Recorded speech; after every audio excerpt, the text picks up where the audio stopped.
وآخر دعواهم أن الحمد لله رب العالمين۔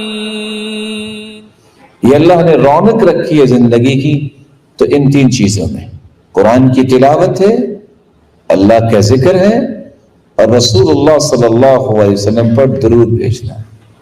ان تین چیزوں کو جو نعمت سمجھتا ہے، یہ اللہ کے وعدے ہیں کہ اللہ ذو جلال اس بندے کو بھی دنیا کے لیے نعمت ہی بنا دیتے۔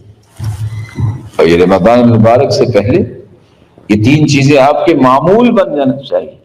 چلتے پھرتے اللہ کا ذکر، ہر روز نئے دن کا آغاز قرآن مجید کی تلاوت کے ساتھ، اور یہ وقت نکالا کرے کہ میں نے اللہ کے ذکر کے بعد درود بھی بھیجنا ہے اللہ کے رسول پر۔ یعنی کتنی خوش نصیبی کی بات ہے۔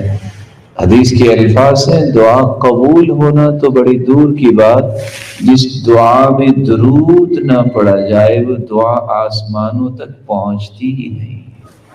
ان اول الناس بی اکثرهم علی صلاۃ، سب سے زیادہ قریب اللہ کے رسول کے وہ ہوگا قیامت کے دن جو سب سے زیادہ درود پڑھنے والا۔